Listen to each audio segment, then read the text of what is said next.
When the Tu-144 came in low, there appeared to be no hint of trouble.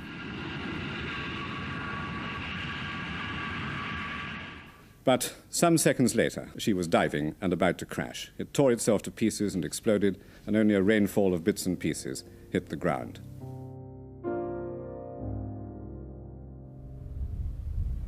I'm sure there are an awful lot of people today who don't even know that the Russians had a go at doing a supersonic airliner.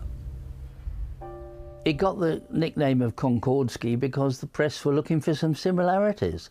And I mean, it's jolly interesting to say, well, it must have copied it. They must have pinched our drawings. They must have spies in our company. This is what sells newspapers. But I don't think there was much reality to it. It's remarkably like Concorde to look at, with exactly the same delta-shaped wings. On this model, no droop snoot is shown on the nose, but a lady Soviet technician here has just assured me that, in fact, this aircraft will have a droop snoot, just like Concorde.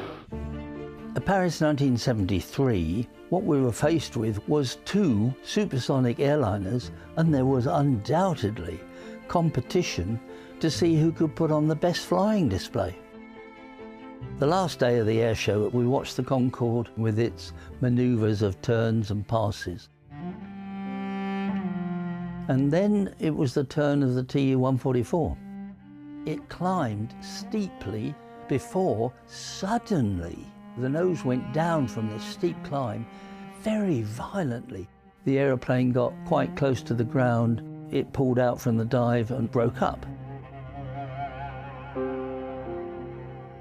It was later that evening on the radio, of course, that we heard quite a large number of people had been killed on the ground because the aircraft had actually crashed in the middle of a small village. There were so many rumours as to what happened. The official story, which nobody in the business believed, was that there was a loose photographer in the cockpit and he fell forward across the controls when the aircraft levelled off from its climb. The French had a reconnaissance aeroplane flying above the airfield to record what the competitive airplanes were doing, and this would have applied especially to the Tu-144. I think they had unexpectedly seen this French reconnaissance airplane. They immediately stopped climbing and tried to go out underneath it. That was probably the cause of the accident. After the accident, I don't think the world heard much more about the Tu-144 at all. It never flew outside Russia, and there was very little information about what went on. I'm sure also that a lot of people would have said that was because of the accident.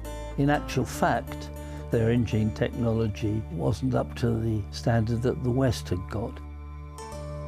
With hindsight, we just look at what happened after 1973 and we say, well, Concorde won and the Tu-144 lost.